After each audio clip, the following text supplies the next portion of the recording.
everyone. My name is Bree Robinson. I'm the Assistant Athletic Director for Leadership and Diversity. And today on our session of RedHawk Real Talk, we're going to have a conversation about mental health.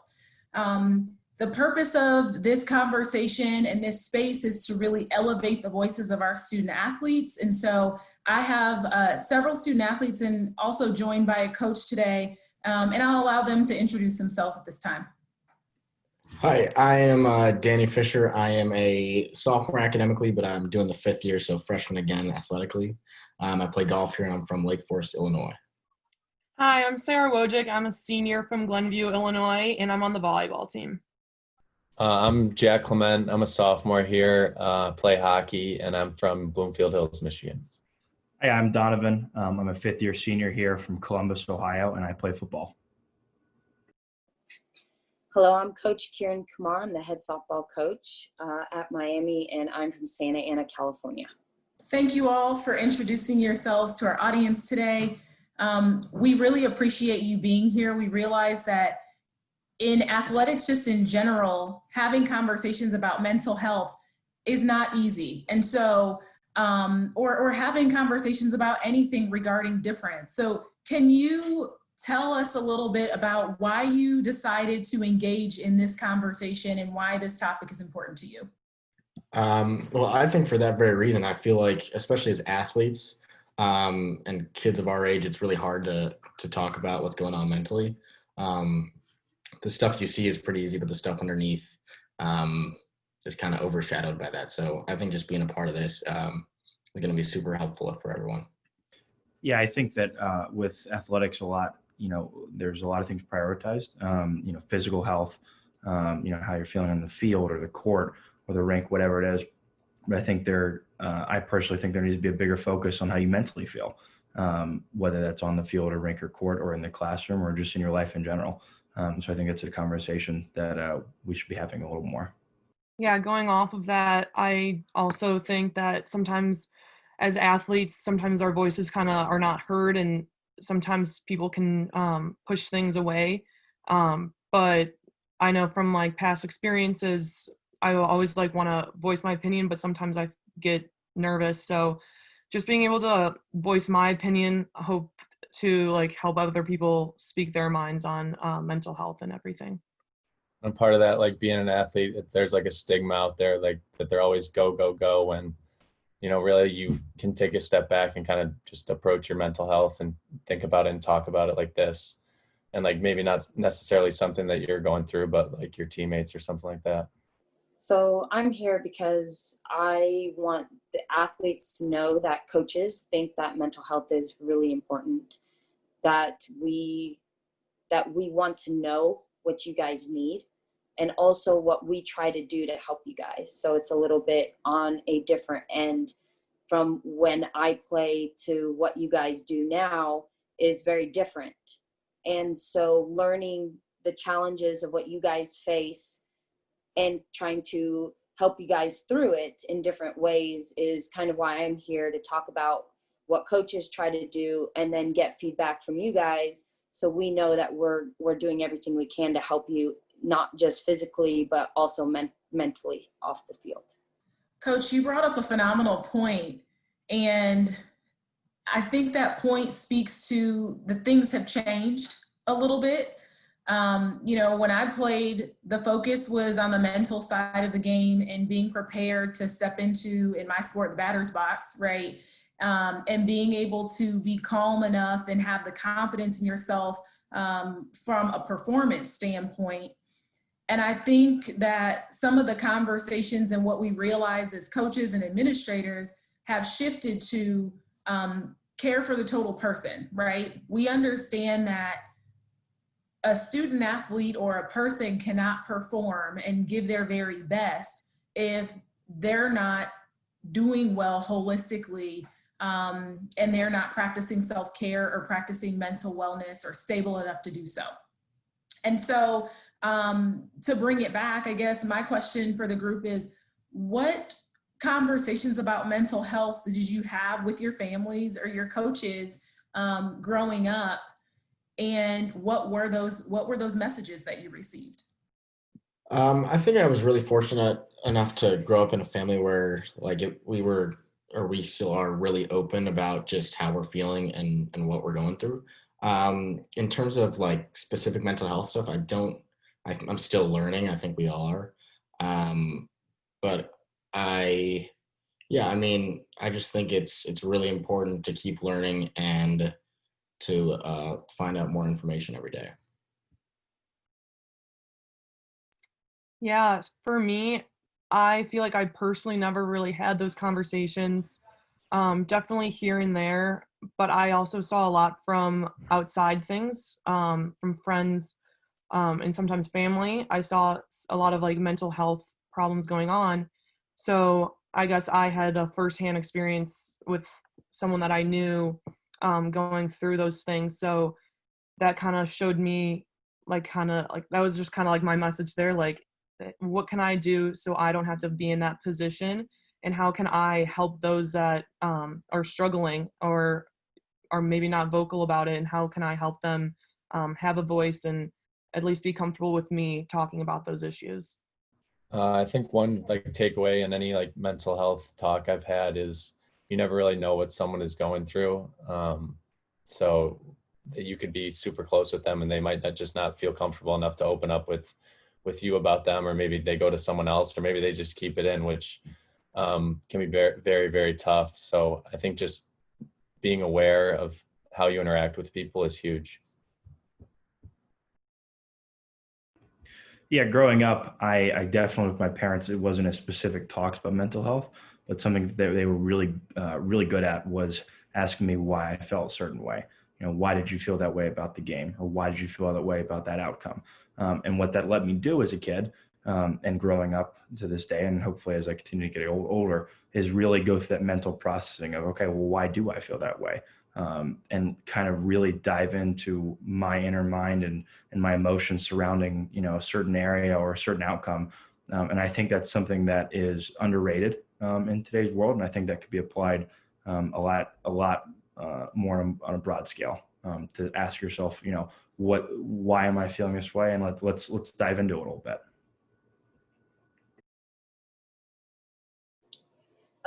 Donovan, you made a good point of saying, why do you feel that way? Because sometimes it doesn't have anything to do with the game.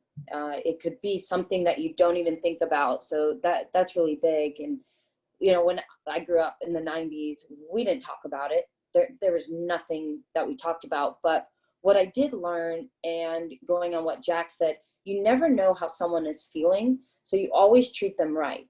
So I don't think that has anything, it might not have anything to do with mental health, but I think that, like Sarah, if you're on the street, I'm going to treat you the way I would want to be treated, because I have no idea what's going on in your life, if it's good or bad, or what I say or do might make your day better.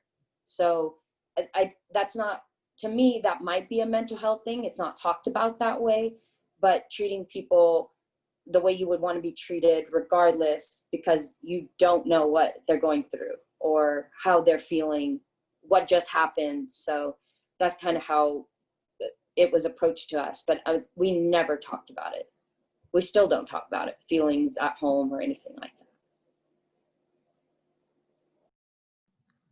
Also, just wanting to touch on what Donovan was saying as well. I remember when he was just talking, I was like, I remember coming home from some practices, probably not even volleyball practices, but like soccer or basketball practices. And the coach got on me that day, and I would come home like in tears. Like, I was crying so much. And I feel like a lot of the time I was just, you know, my parents were asking me those questions, and a lot of the time I would just kind of like go back at them, or like just lock myself in the room. So that just kind of physically, I was just locking my emotions away because I didn't even want to talk about it. I just let emotions out and then didn't want to talk about it. So yeah, like I definitely wish I had those, like, got to think through it more and process more as a child. But now seeing that, I know, like, that's how my thought process is when going through those things. One of the things that I think through too is the explicit, so the very obvious messages that people tell us directly, and then the implicit, the implied messages that we hear from people. And so many of all of what you have said resonates with me, because I too remember, Sarah, my parents, comments, right? Like, words matter, and things that they said to me, for example, like, what's wrong with you? When I was feeling just really down about something. And it was this expectation, I think, that I was always supposed to be chipper, and I was always supposed to be happy, and I was never supposed to let anyone see me have a weak moment. And I think that as I've gotten older, right, I worked through those things as an athlete, because we're always taught, and we talk about mental toughness, and we talk through mind over matter. And I think that's part of it, right? Like, we can use positive self-talk, and we can work our way through some situations, but there are other things that require additional support, right? Like, we need the help of someone else to be able to get through that moment, and to be able to talk it out. And so, again, I resonate and really connect with what you all have said, because I too grew up in a household where we didn't talk about mental wellness. And I think, to my role right now and my identity as a parent, I mean, I have a counselor, I have a psychologist that I see, so does my child.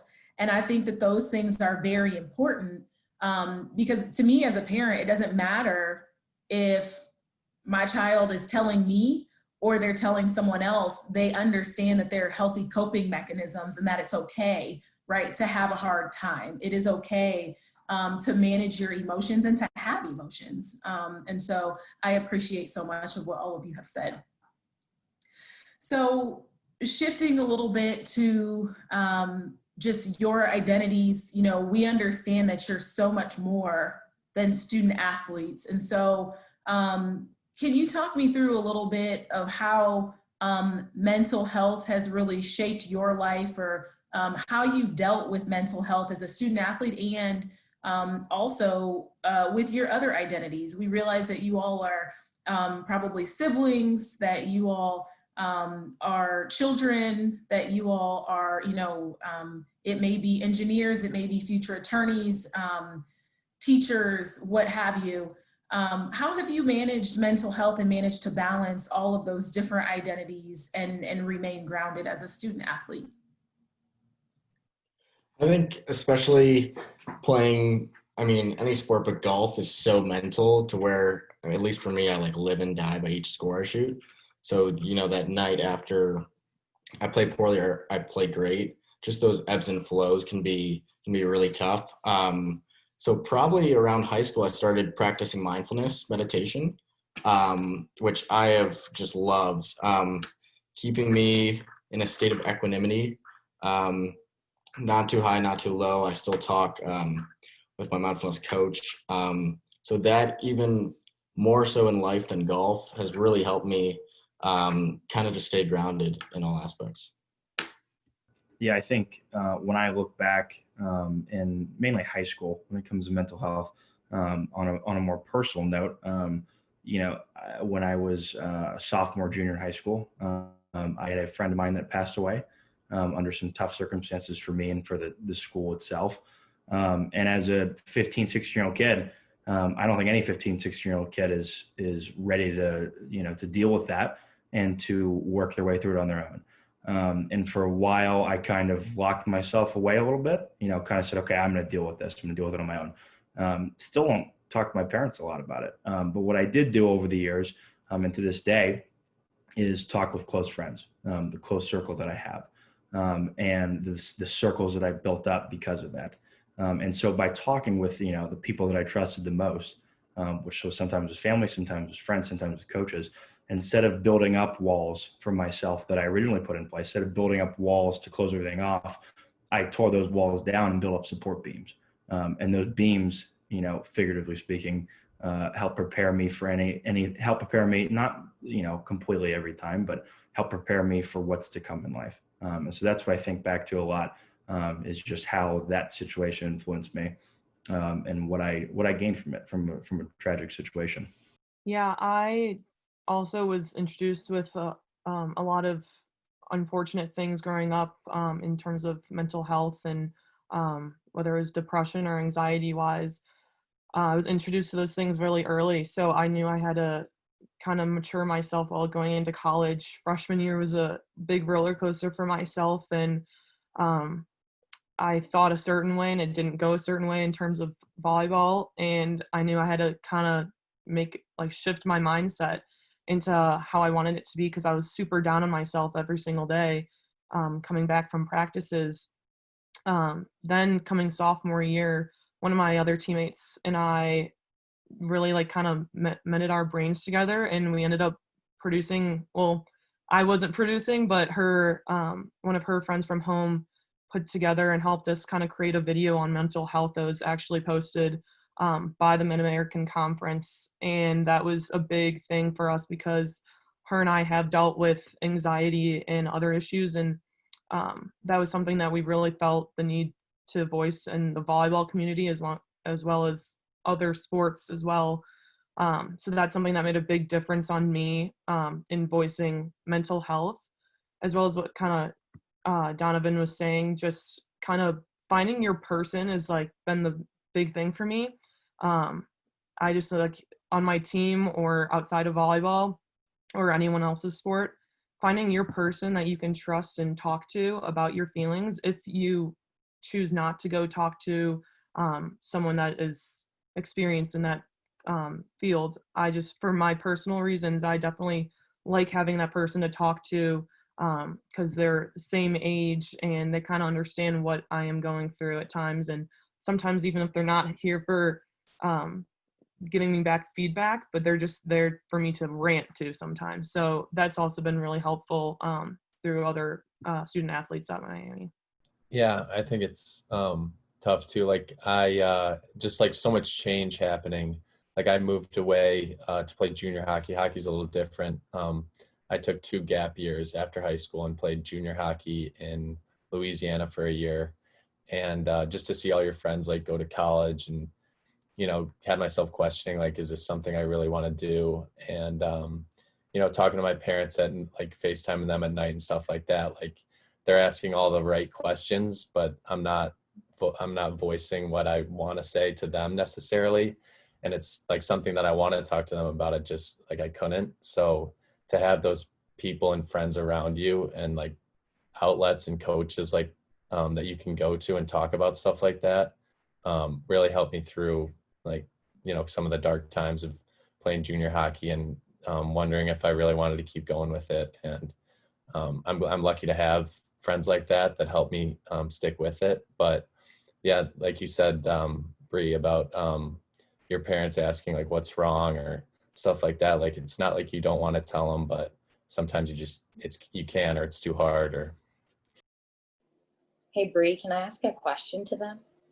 So one of the questions I have as a coach is, what makes it accessible for you to go talk to a coach about your problems or mental health, or somebody, maybe your parents? What would be different to allow us to be able to help you?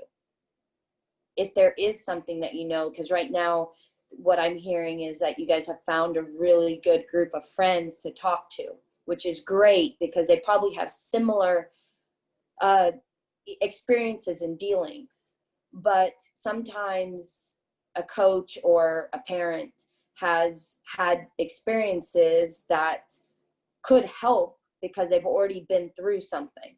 So what would make you go to somebody like your coach, assistant coach, or a strength coach, or somebody what would help you guys do that? Initially, my first thought when you brought up that question was we all know we have meetings with our coaches, whether it's one-on-one or captains meetings or anything, having conversations that are far beyond that, just about your life, not even about volleyball, just kind of, or any other sports, you saying that, but just having how's your family doing, and kind of just getting to know, I mean, coaches do know us, but more on a deeper level, because I feel a lot of the times when we are meeting with coaches, it's strictly sometimes just about your sport. So I feel that could be a place to start, to kind of be more comfortable with that. Another thing I thought of is just be like, if maybe someone's having an off day and because they have a lot on their plate, to maybe like pull them aside or and like let them have a breather if they need to go catch their breath, whether they're going to like the bathroom or just taking like a lap around a field, rink, court, or anything. Yeah, totally agree with everything y'all just said. I think for coaches to kind of have that softer side too, there's the game side and then the practice side and then kind of a more personable side. In my experience, I think vulnerability is strength to the max. So, coaches that show that and players that show that, I think mesh really well together and you can get to those deeper issues and topics. Our coach last year brought in a guy who was a former Miami hockey player, Chuck Thuss, who talked at one of our talks last year in K&H class. But just to have a guy that has been through the program and knows exactly what you're going through, like, yeah, your parents have gone through stuff that can definitely help with you, but to have someone that went through was in the same rink, same locker room, to have someone that knows the everyday of what you're going through, I think that is a huge help because he knows what you're going through, and it's easier to talk to someone that knows those experiences. Yeah, I definitely agree with all of that. I think it starts with trust, and trust that's built between a player and a coach, especially, is something that varies person by person, sport by sport. And I think personally for me, my position coach, love him to death. And he'll say this all the time. He'll say, I played Division III football, right? He'll make that point. He goes, I can't relate to exactly what you guys are going through. And he makes a point of saying that, but in the same time, he's still open. He's still open to hearing what you want to talk about. We have, exit interviews at the end of each season or at the end of each cycle of the year. It's, some of it's about football, but other questions are, do you trust me? Or, why wouldn't you trust me? Or do you like my style of coaching? Am I too hard in this subject? How's your family doing? Like you talked about. So there's a lot of different pieces to it, but I think trust is the biggest piece of all.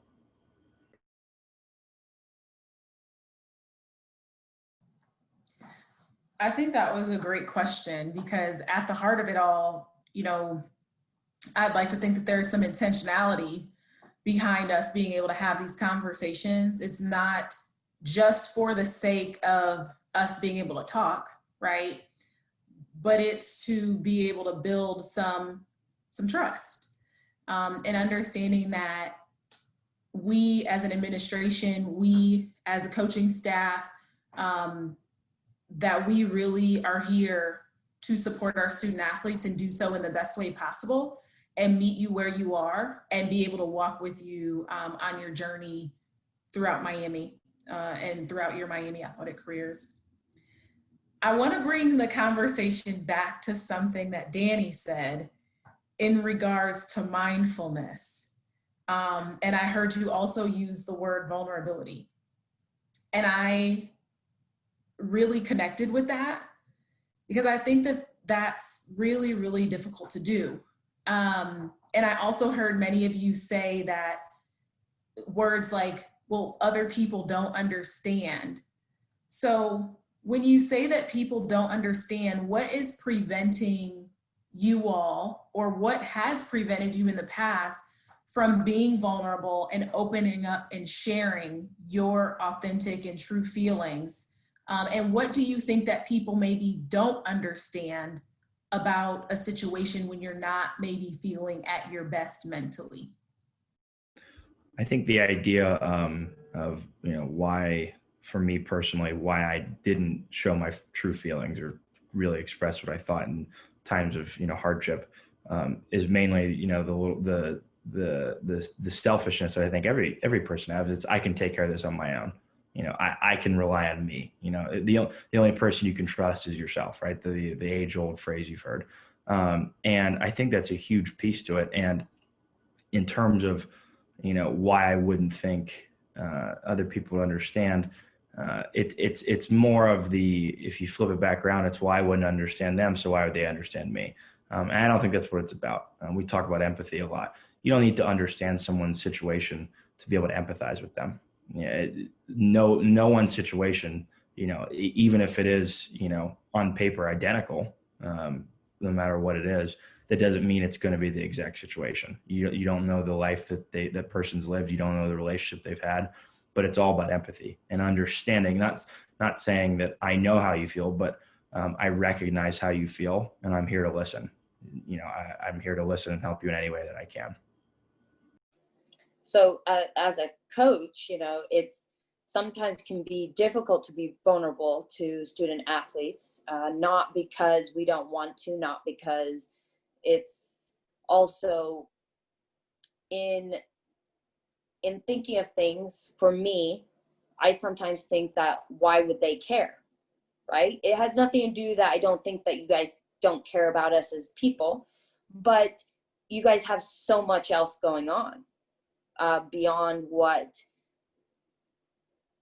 we can imagine. Like you said, Donovan, it's not that we know what you're going on. We can empathize with it because we know that we've gone through something hard, but it's not the same. So sometimes it's the balance of being vulnerable, not being vulnerable enough to let you guys know that, hey, we've been through something hard, we can help you, but also not being vulnerable, knowing that we still care about you. So it's a very interesting balance being a coach for that reason. There's times that you will be vulnerable when we start talking about things, and then there's certain things that we hold back also, not because it's just a different relationship.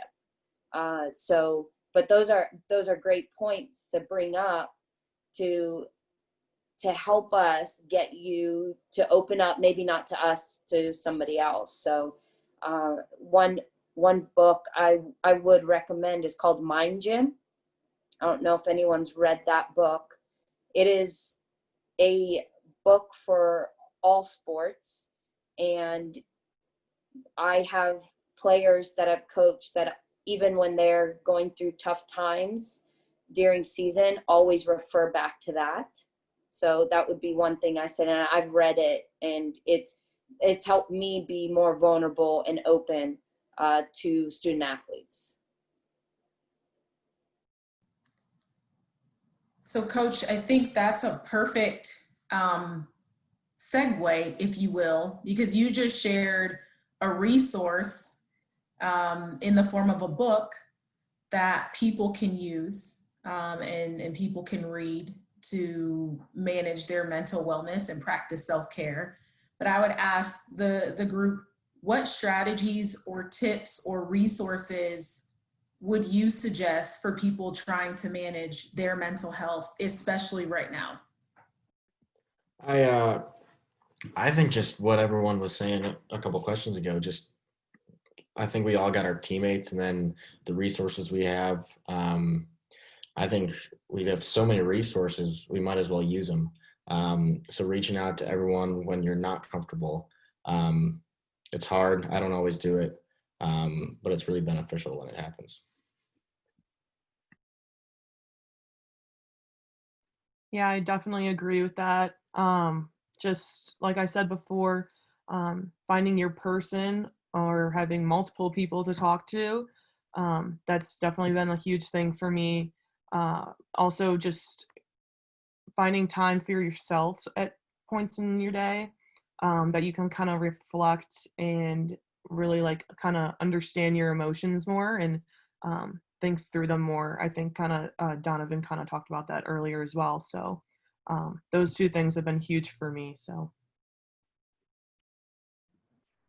Yeah, and I think when you think and understand your emotions more, you'll be able to feel more comfortable to talk to someone about that. Because if you don't really know what you're going through yourself, then it's going to be hard for you to talk to someone about that. So taking time to yourself to really dive into how you're feeling and why you feel certain emotions at certain times, I think that's huge to get the vulnerability to be able to talk to someone that you trust. Yeah, going off what Sarah and Jack said, finding time for yourself. We talk a lot about friends and family and, resources, which we have at, especially at the school are disposable, like a lot of people don't. But I think one thing that to be said that when you're going through hard times and hardships, that tends to be the only thing you can think about is, oh my gosh, this is, this event X or, outcome B or whatever is really tough. I think it's underrated to think, okay, well, what do I enjoy? For me, it's kind of like a little kid, but I love to play video games and that makes me happy. Right. And so I think it's not thought enough, when you are going through a hard time, that's all you think about, but it's not thought enough of, okay, what do I enjoy? What do I like to do? I like to read a book, listen to a podcast, play video games, watch sports, whatever it is, and give yourself a little mental boost that you have used in the past to do so.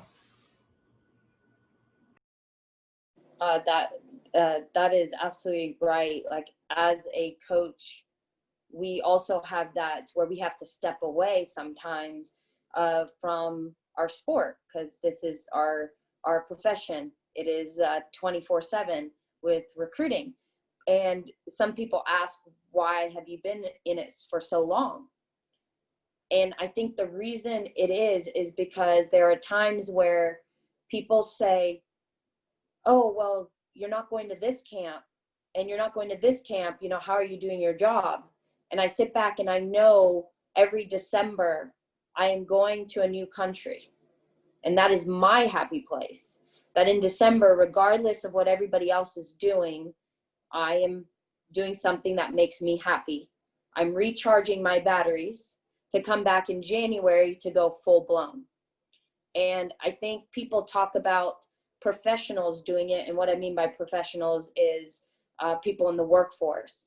But student athletes can do that too, where you can step away. I think sometimes it might be, I don't know if it was Sarah, you said that maybe having the coach allow you to go walk around or something, but we would also be okay that if you came to us and said, or for me, like, hey, I'm having a really tough day today. I've had 3 tests. I've had no sleep. I just need to get away. And I think I would let you go do that. And now you can go to your happy place to play video games because I know I have that in December, right? For me. So, or I play trivia with friends to get me away from what we're doing or what fogs our mind. Okay. So I think that's one way you guys can think about it is taking that extra time. Like I guess sometimes are afraid that you're going to miss out or not be as good because you're missing something. And I don't think that's true because I think you come back better when you do something that makes you happy, a podcast, a movie, traveling, a book, whatever it is. So it's important for you guys to do that too. Not just us. So I'll say that I am guilty of being a workaholic. And I think part of that comes from the grind that I've always been in, like literally my entire life. I was a 3-sport athlete in high school, and I have just always been a busybody. And recently I had a conversation with someone who asked me if I made room in my life for things to flourish and grow outside of my professional world, right? Outside of my professional life. And my honest answer was no. And it's because everything is merged and blended together. And don't get me wrong, I'm super passionate about what I do professionally. I eat, drink, breathe sports and everything Miami. I think all of you know this. But I also think that what I've learned, especially over the course of the last year, is to take a step back and really evaluate my situation, right? That there are times when it's okay for me to put my dissertation away, to put my work away, and just spend a moment with my child, right? Or it's okay to go to a movie, like Coach said. And I think that those things have made me better. Those things have made me better, not only for myself and my family, but they've made me better as a professional. And the other tips I think that I've used is I've taken a step back to take deep breaths. Because I think when we look at the big picture, and I remember thinking this way when I was a student athlete, you have all these things going on, whether you're involved in student organizations, you have homework, you have things such as this, right? You're being asked to engage and interact. You have competitions and practice and weights. That gets to be pretty overwhelming at some point, because you turn around and you're like, oh man, I have these friends over here that are able to do this. And you're comparing yourself constantly to what's going on in a different area. And you have exactly what Coach said, fear of missing out. You have FOMO. And so I think what I've learned to do is take a minute and write down, right? I stay organized, one, I write down what I have to do, but I also write down in moments where I am feeling anxious, I write down the feelings that I'm having and I acknowledge those feelings. And I think that that has made a world of difference in me being able to cope with and manage any stress or anxiety that I'm feeling when I have it, because I'm able to actually name it and call it what it is, because then I can identify it and deal with it. And so that's one of the tips and strategies that I have, is to call it what it is, write it down, and address one thing at a time, right? Ask yourself, why am I feeling this way? And then also, well, what can I do about this one thing that I have? I can put it to the side, I can come back later, or I can address it right now or tackle some of it. And so I think those things are really important as we manage our stressors and really tend to our daily wellness. One thing is it doesn't happen overnight. I didn't, it's not all of a sudden I've been doing this forever. It happened a few years ago where I learned, hey, I do have to take time for myself.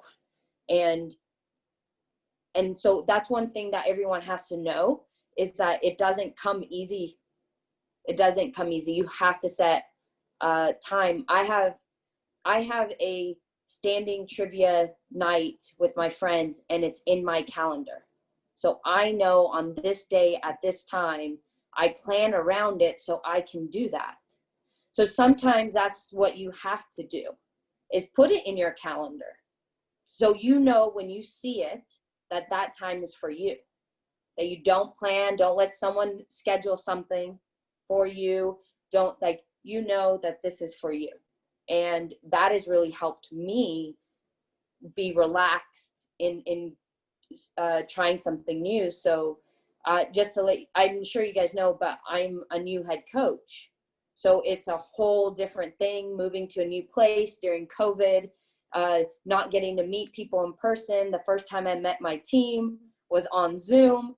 I didn't get to meet them face to face till like 2 weeks in. So it was different, but I was still grounded because I knew on Wednesdays at 10 p.m. this was what I was doing. And I always look forward to it, regardless of what was happening. So it is scheduling time for yourself, not, oh, I'll do it tomorrow. Oh, I don't have to go to trivia today. I'll wait a week. So that's kind of how I do mine, kind of like you said you've done last year. Also, I kind of wanted to touch on that and something else like Bree was talking about. I found myself like a couple weeks ago super overwhelmed with like starting sports because of the times that we're in right now, and just being overwhelmed with so many things. And my mom, shout out to my mom, but she was like, Sarah, you need to go on a walk. You need to leave your phone at home, and you need to just clear your mind. And like, she was like, bring a notepad, write down your feelings, and that's what you need to do. And I did that, and I went on like a 6-mile walk just to like let it all out and kind of think about it and reprocess things. And that was like the one thing that really helped me, and haven't really like that day really like mended things for me and made a lot more sense to me when I did when I went on that walk and thought about a lot of things. But I also like definitely agree, like writing down calendar things on calendars and kind of having that set schedule. So if you do have a bad day in that week, that's something you can look forward to, that you know that's going to make you happy. So I also really agree with that. So I really appreciate all of your vulnerability and openness and honesty. I realize that it is not easy to have this conversation. It has not been the norm for us to have this conversation. You know, we do have counselors in our athletic department as resources to you all. But I want to get to this point where we're normalizing having these conversations, whether it is with a counselor or it is amongst our teams. And so I appreciate you all for leaning into this experience and having this conversation.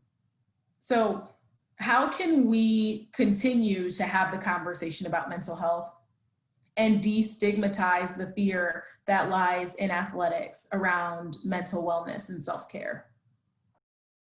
I think it's definitely something that's doable at an individual location, you know, like Miami, for example.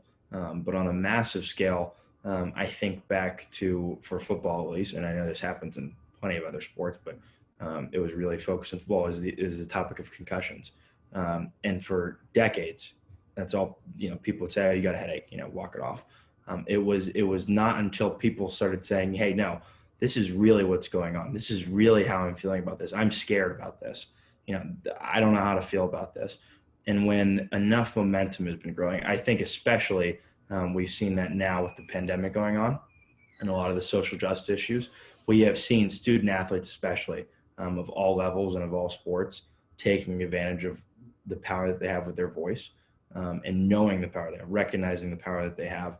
And once that kind of wave of, you know, knowing like, oh my gosh, I do have this power, or I do have this ability to affect change, comes along, that's when we'll see more and more, you know, norms to this conversation and more destigmatization of this conversation.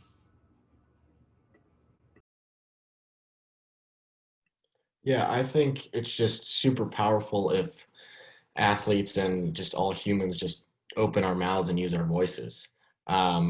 It's so easy to kind of think like, oh, I'm going to say something wrong. When in reality, I think just saying something is awesome.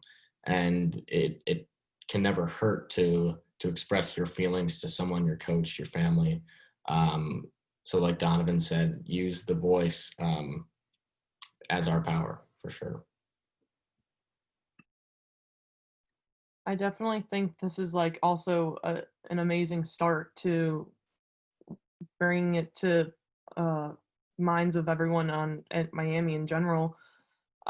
Just talking with fellow other student athletes here, just like these guys, it's just great to like talk to another people from other sports that whether I know you guys or not, it's just good to start that conversation right now. And hopefully people can see this and feel the same way and reach out to other people or have those conversations. So definitely voice is a huge thing. And just to build off that, like being student athletes, like mental wellness is a real thing, and it's something that you have to attack or overcome on a day-by-day basis. And it's not just your everyday person. Everyone goes through it at some point in their life. So to make it a stigma that athletes should be immune or something to that is not fair. And it's something that stuff like this is going to help, you know, talk about it and make it become a real thing, and have those resources that people can go to during some of their dark times. So as a coach, I make it known that I want it to be normalized. And one way I do is that our entire team meets with someone every Tuesday at 8, and it's with the entire team. And that way they know that I find it important, that it is normal. So that is a segue into them talking as a team. And then they know that individually they can go to somebody. So that's how I'm trying to normalize it for student athletes, knowing it's one way. There's probably more and more I can do, but knowing that on our team, that coach finds it important and knows that their well-being comes first. So that's one way I'm trying to normalize it. And I think talking about it normalizes it. There's a story of someone, a student athlete who was a starter, an All-American, and she just wasn't happy, but nobody knew it. Like someone said it on the outside. But the way she found out that it was okay to go talk to somebody was that a senior on the team, like she was talking to her and they were talking and the senior goes, "Oh yeah, I see a therapist. It's fine. Like it's okay." So when someone opened up to her to say, "Oh, she didn't know that she had trouble doing it," and she went and did it. She's like, "Oh, there's other people on the team that do it." So the one thing is talking about, like Bree, you sharing that you see someone and that your daughter sees one is huge, because there's the vulnerability, knowing that you're not alone, that there's, yeah, it doesn't matter how old or how young you are, that there's always somebody there that can help you. So talking about it might help somebody else get the help that they need. Well, I just want to say again, thank you to you all. We need to keep this conversation going. I think it's a difficult conversation, but it's difficult conversations that we need to have to break down the barriers to interacting and really put us in a place where we need to be more inclusive, to be more open, to be more welcoming. And I'm super grateful for you all that you are here in Miami Athletics, that you are willing and able to have this conversation. And I want you all to know that I love you all so much for just leaning in and being who you are day in and day out. And I appreciate you. So thank you for joining us for this session of RedHawk Real Talk.